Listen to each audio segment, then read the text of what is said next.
بیان کرتے ہیں، تیری پاکیزگی اور تسبیحات بیان کر رہے ہیں.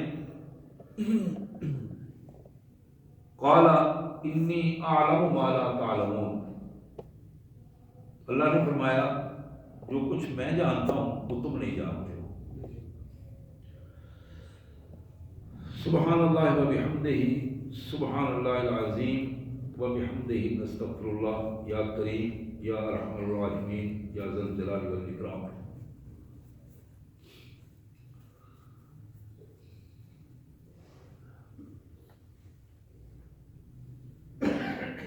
کائنات میں تخلیق ارضی کے بعد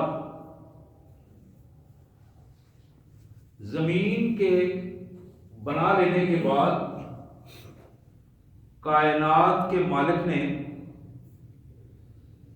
فرشتوں کے سامنے جو گفتگو ہوئی تھی اس کا پورا منظر قرآن مجید میں یہاں ہمیں بتایا.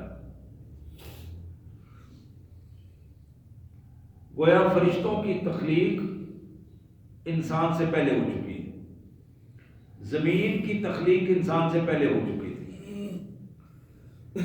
لیکن آسمان کی تخلیق انسان کے بعد ہوئی. یہ وہ چیزیں ہیں. ثم استوى الى السماء. اب اس منظر میں کہ جب ابھی آسمان کی تخلیق نہیں ہوئی، زمین کی تخلیق ہو گئی، فرشتے اور جنات کی تخلیق پہلے ہی موجود تھی،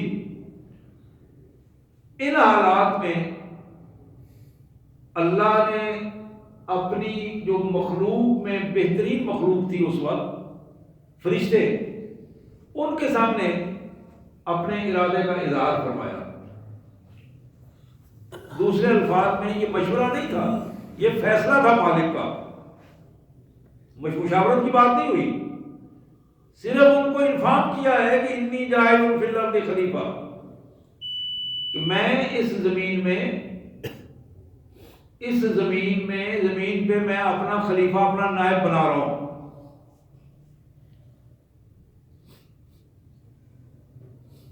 نیابت کیا چیز ہے؟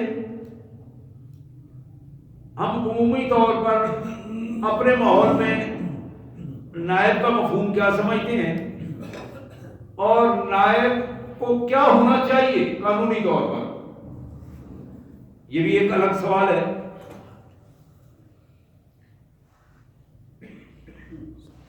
خلافت عرضی، زمین میں انسان کا نائب بن کر آنا اور نائب بن کر رہنا، اس کا مفہوم یہ ہے کہ اللہ تبارک و تعالیٰ نے یہ بات طے کر دی تھی کہ میں فرشتوں اور جنات کے بعد یہ جو مخلوق پیدا کر رہا ہوں، انسان کی مخلوق، اس انسانی مخلوق کی ذمہ داری یہ ہوگی کہ یہ پہلی دونوں مخلوقوں پر برتر ہوگی. پہلی چیز یہ طے ہے، کیونکہ ان کے بارے میں خلافت کا معاملہ نہیں تھا. نہ تو جنات خلیفۃ اللہ فی الارض تھے، نہ ہی فرشتے خلیفۃ اللہ فی الارض تھے.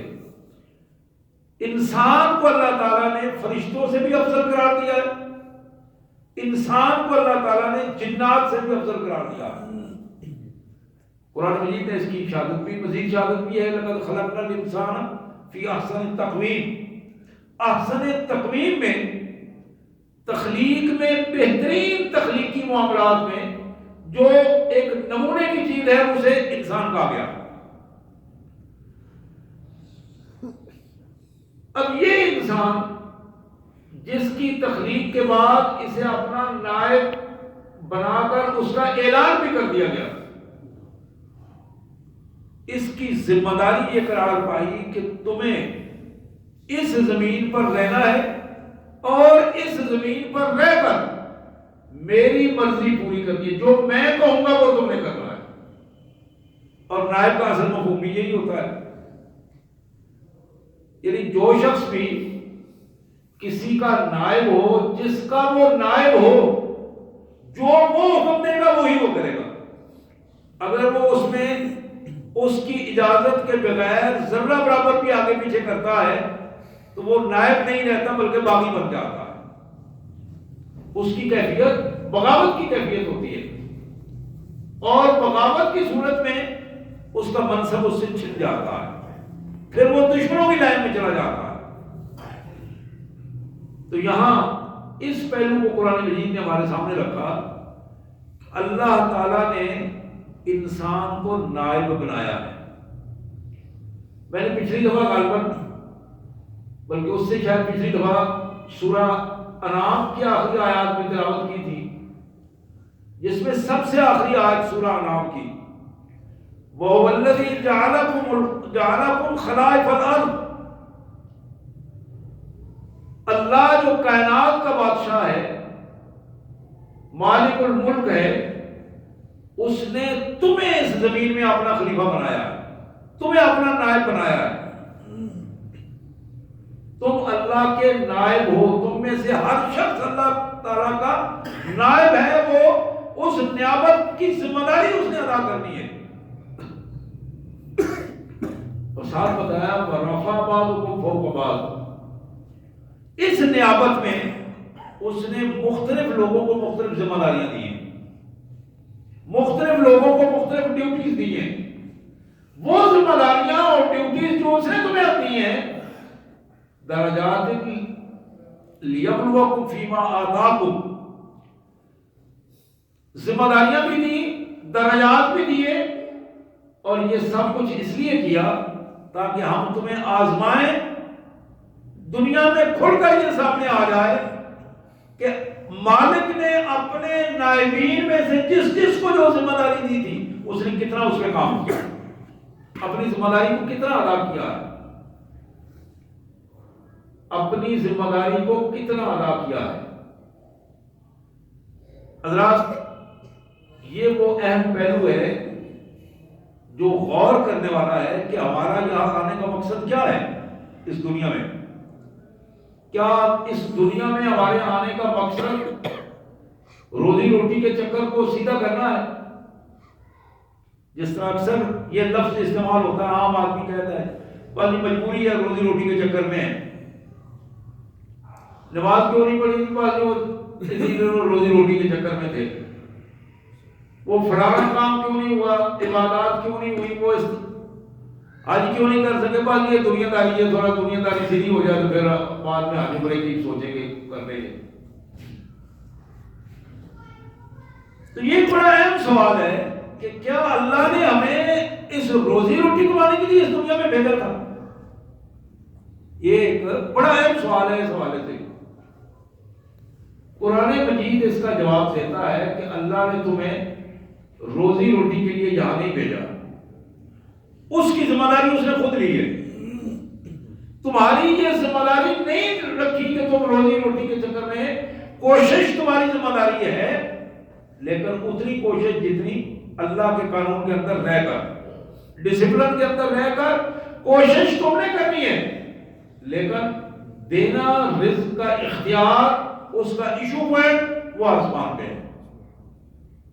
وَفِي السَّمَاءِ رِزْقُكُمْ وَمَا تُوعَدُونَ، یہ بات میری یا کسی اور کی نہیں ہے، یہ اللہ نے خود فرمایا ہے کہ میں نے تمہیں جو ذمہ داری دی ہے نیابت کی، وہ ذمہ داری کچھ اور ہے۔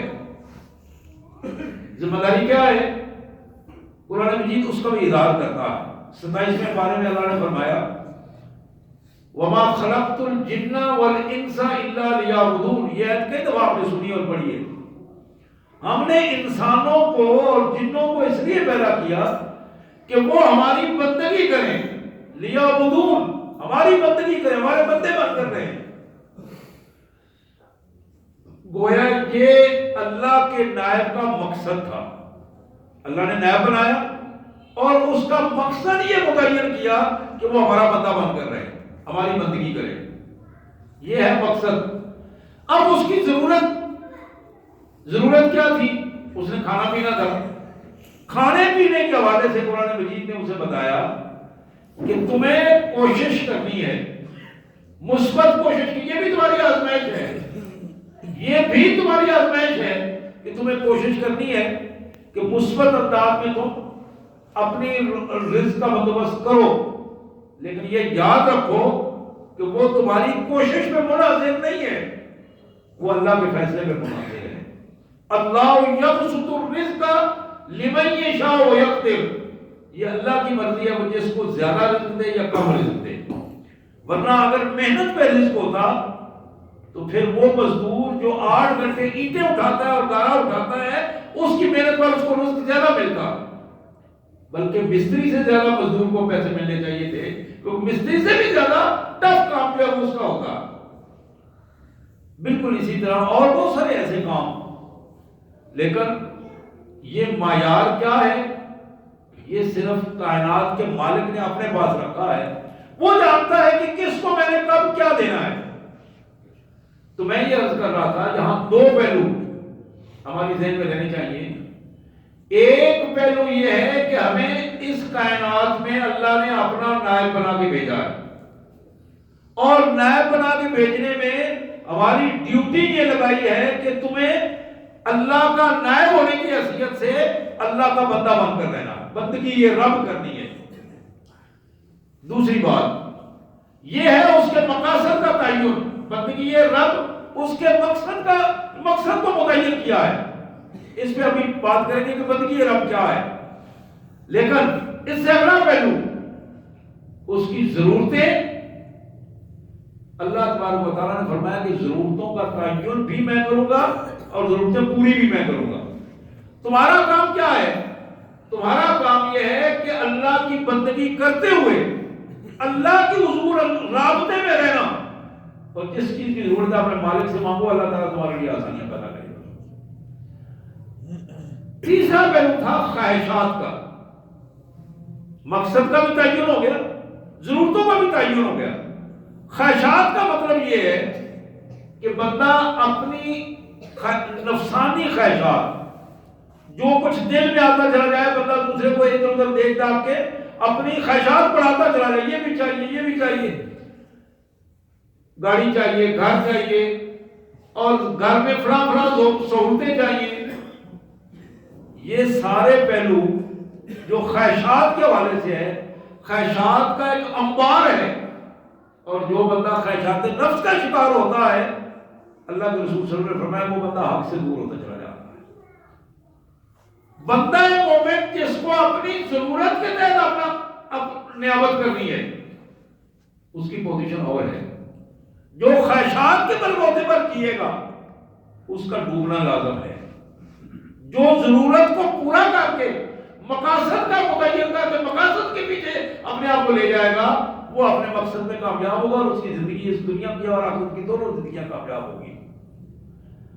حضرات اس پہلو سے یہ بڑی سادہ سی بات، محمد کریم صلی اللہ علیہ وسلم ایک دن تشریف لے گئے.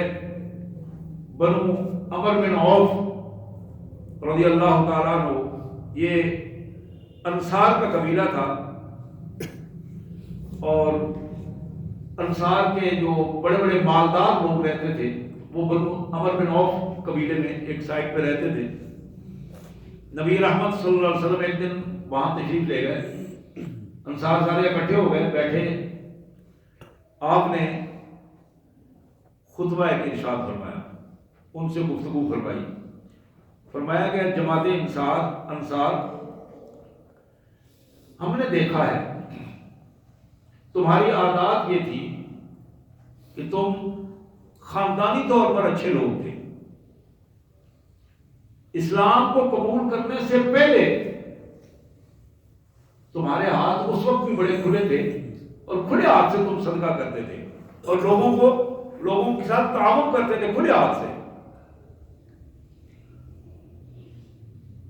اسلام لانے سے پہلے تم لوگوں کے بوجھ اٹھایا کرتے تھے، لوگوں کے لیے آسانیاں پیدا کیا کرتے تھے، اپنا مال خرچ کرتے تھے لوگوں کی، دوسروں کی بھلائی اور دوسروں کی نیکی کے لیے، اور آنے جانے والے مسافروں کا تم خیال رکھتے تھے، انہیں کھانا کھلانا، ان کو رہائش دینی.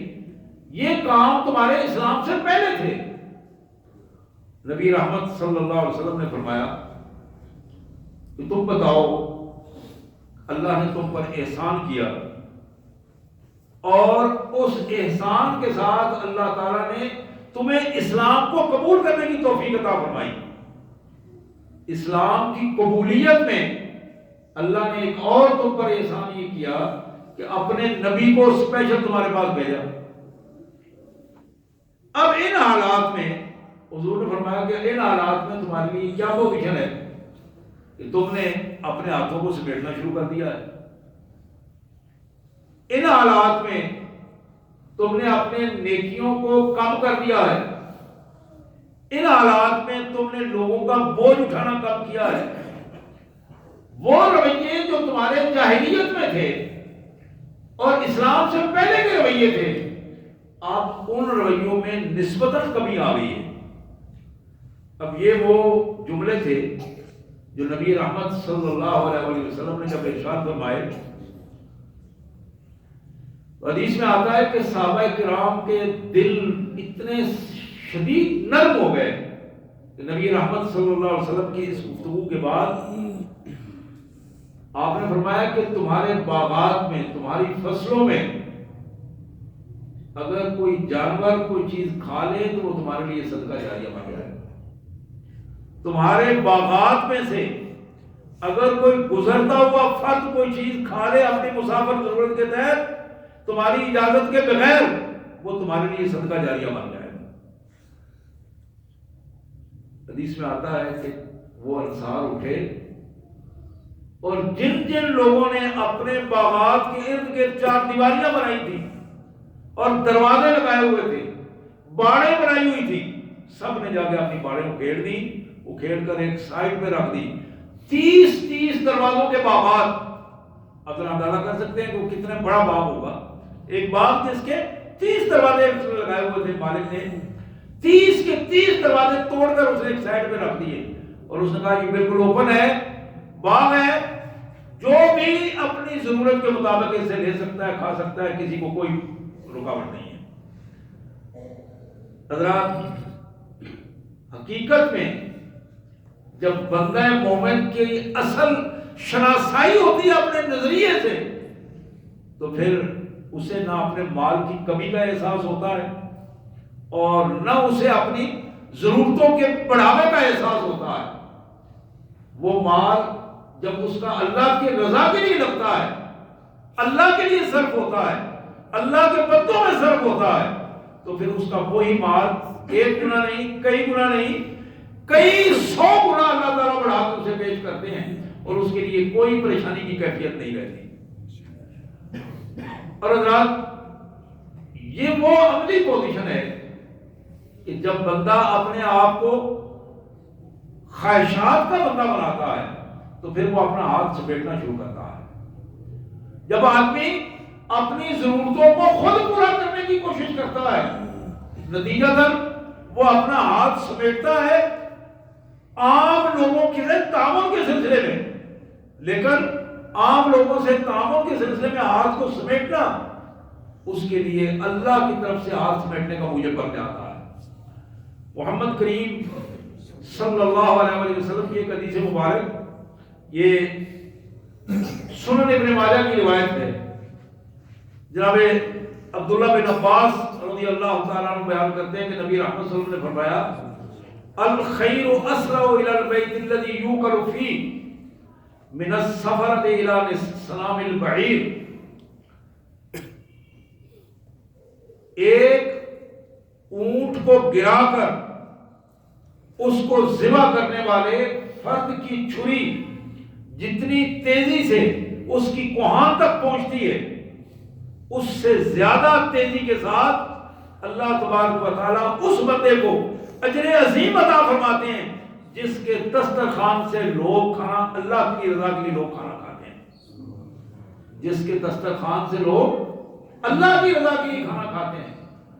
وہ شخص جو اپنے پڑوسیوں کو کھانا کھلاتا ہے، وہ شخص جو مستحقین کو کھانا کھلاتا ہے۔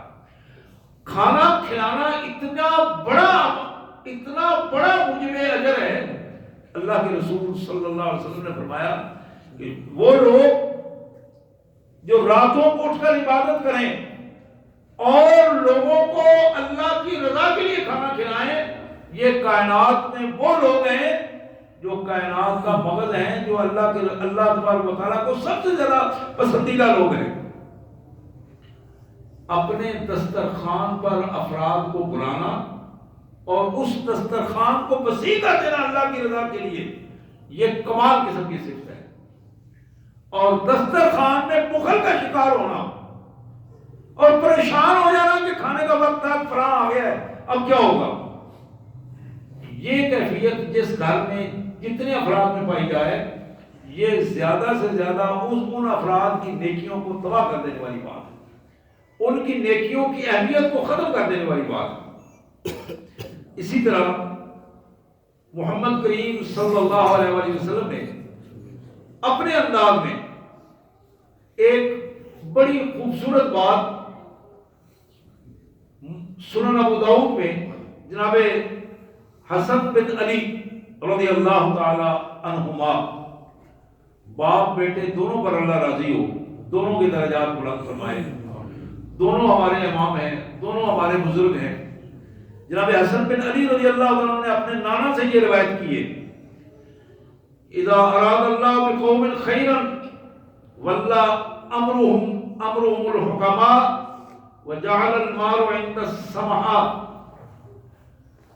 لوگوں، جب اللہ تبارک و تعالیٰ کسی قوم کے ساتھ بھلائی کا ارادہ کرتے ہیں تو دو تبدیلیاں آتی ہیں اس قوم میں،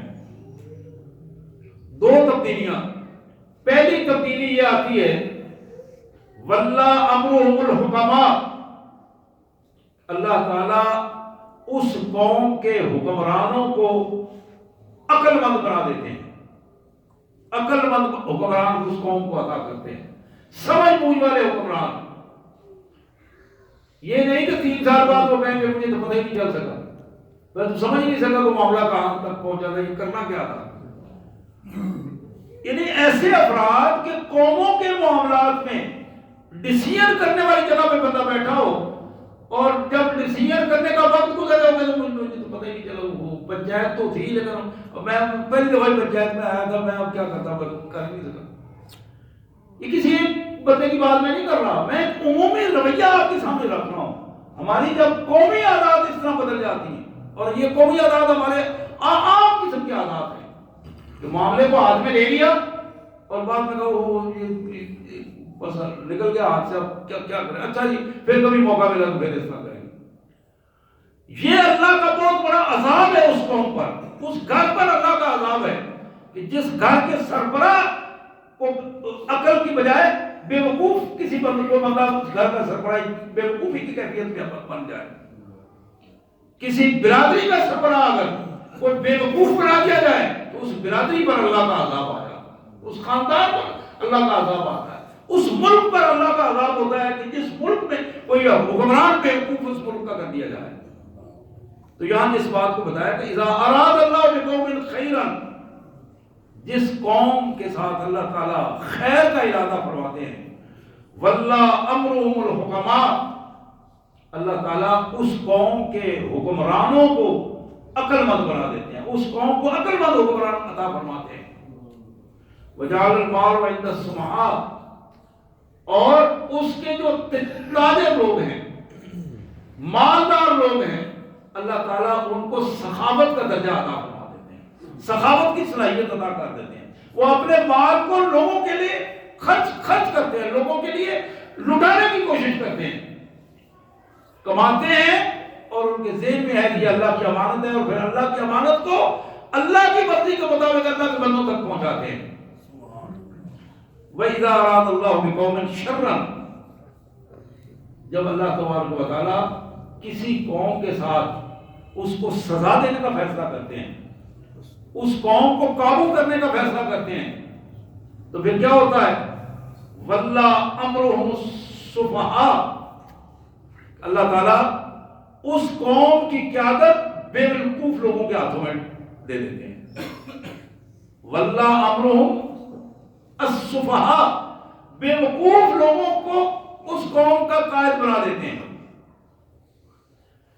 اسی طرح وجعل المال عند البخلاء، اور اس قوم کے جو خزانوں کے مالک ہیں وہ زیادہ بخیل لوگ بنتے ہیں، اور وہ اپنے پیٹ پر سمیٹ کر اپنے اندر اور باہر، اور ملک سے باہر ملک سے اندر اپنے نظام کو قابو کرنے کی کوشش کرتے ہیں۔ گویا یہ ایک معیار ہے جس کو محمد کریم صلی اللہ علیہ وآلہ وسلم نے اس انداز میں ہمارے سامنے رکھا ہے کہ جب انسان بندگی رب سے دور ہوتا چلا جاتا ہے، منافقت کی علامات اس میں بڑھتی چلی جاتی ہیں، تضاد اور تناقض اس کی کردار میں آنا شروع ہو جاتا ہے، تو نتیجہ یہ نکلتا ہے کہ وہ بحیثیت قوم تباہی اور بربادی کی کیفیت میں آ جاتے ہیں۔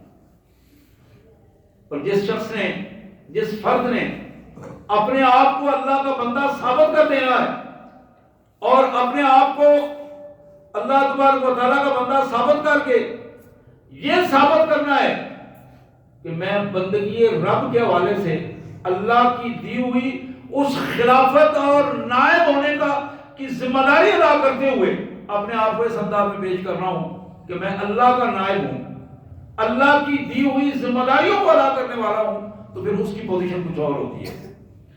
اور حضرات، عمومی طور پر میں نے اس حوالے سے پہلے بھی بات کی، عمومی طور پر جب کوئی فرد اسے ذمہ داری دے دی جائے، نائب بنا دیا جائے اور وہ نیابت میں بددیانتی کرے، بددیانتی کا مرتکب ہو، جس کا نائب ہے اسی کی سلطنت میں رہ کر جھوٹ بولے، جس کا نائب ہے اسی کی سلطنت میں رہ کر بددیانتی کرے، جس کا نائب ہے اسی کی سلطنت میں رہ کر وعدہ خلافی کرے، جس کا نائب ہے اسی کی سلطنت میں، اسی کا کھا کر، اسی کی سلطنت میں رہ کر، اسی کے دی ہوئی سہولتوں کو لے کر، اسی کی دی ہوئی صحت کو استعمال کر کے، اسی کے دیے ہوئے وقت کی امانت کو استعمال کر کے اگر وہ اسی طرح بددیانتی کرتا ہے اپنے اصل مالک جس نے اسے نائب بنایا ہے اس کی نیابت کو وہ محسوس نہیں کرتا،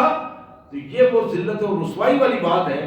اگر اللہ تعالیٰ اسے مہلت دیتا ہے تو یہ اللہ کی مہربانی ہے، اس مہلت میں وہ درست ہو جائے، اور اگر اس مہلت میں وہ بندہ درست نہ ہو پائے تو پھر نتیجہ یہ نکلتا ہے کہ وہ اپنے لیے ہمیشہ ہمیشہ کے لیے سزا کو خود متعین کر لیتا ہے۔ اگر کسی شخص کو، یہ بھی حدیث مبارک کا ایک مفہوم ہے، اللہ کے رسول صلی اللہ علیہ وسلم نے فرمایا کہ اگر اللہ تعالیٰ کسی کو قابو نہیں کرتا، اس کے گناہوں پر فوری سزا نہیں ملتی، اس کی رسی دراز ہو جاتی ہے۔ آپ نے فرمایا کہ یہ مت سمجھو کہ یہ اللہ اس پر راضی ہے، اس میں حرام حلال سارا وہ مل رہا ہے اور یہ اسی کیفیت میں لے رہا ہے اور یہ دنیا داری کے سامان اس کے لیے ہے، اس کا یہ مطلب نہیں کہ اللہ اس پر راضی ہے اور اللہ تعالیٰ اس کو خوشی سے دے رہا ہے۔ یہ وہ بندہ ہے کہ جس کی رسی دراز کی جا رہی ہے، اور جب رسی دراز ہوتی ہے اس کا مطلب یہ ہے کہ یہ بندہ اس کھڈے میں گرے گا جس سے نکل نہیں سکے گا۔ قرآن مجید نے اس کی مثال ہمارے سامنے رکھی کہ فرعون کے دور میں حامان جب نکلا اپنے پورے تمطراق سے، لاؤ لشکر کے ساتھ، قرآن یہ کہتا ہے اس کو دیکھ کر بہت سارے لوگ جو دیکھ رہے تھے دور سے بیٹھے ہوئے، تو ان کے زبانوں سے یہ بات نکلی، کاش اللہ ہمیں بھی اتنا رزق دیتا، اس قسم کی سواریاں ہمیں بھی مل جاتی، ہم بھی اس طرح ہوتے اور لوگوں کے ہٹو بچوں کے نعرے۔ آج بھی ایسا ہوتا ہے کہ بات کا یار یہ اس نے تو بڑی نئی ماڈل کی گاڑی لی ہے، مجھے بھی کوئی اس طرح تو مل جاتی، اس طرح اتنا مال و دولت، اتنا بڑا گھر اس نے بنایا، مجھے بھی کوئی گھر مل جاتا۔ یعنی دوسروں کو دیکھ کر، ان کی کیفیات کو دیکھ کر ان جیسی خواہشات کا اظہار کیا۔ ہوتا ہے نا کہ آدمی لوگ دیکھ کر کہتے ہیں وہ فلاں کے پاس تو بہت کچھ ہے، مجھے بھی ایسا۔ تو قرآن یہ کہتا ہے کہ ساتھ ہی ایک دو بندے بیٹھے تھے بزرگ، انہوں نے ان کو ہلا کر کہا اللہ کی دی ہوئی ڈھیل پر مت جاؤ، جس کے لیے تم یہ کہہ رہے ہو کہ ہم بھی ایسے ہو جائیں، ہمیں بھی یہ کچھ مل جائے، اللہ سے پناہ مانگو، اللہ کی گرفت سے بچ جاؤ۔ اب کچھ ہی دیر بعد وہ وہی بیٹھے تھے، کچھ ہی دیر بعد وہی بندہ جو لاؤ لشکر کے ساتھ نکلا تھا، وہی بندہ جو پوری قوت کے ساتھ نکلا تھا، آگے جا کے زمین میں جب دھنس گیا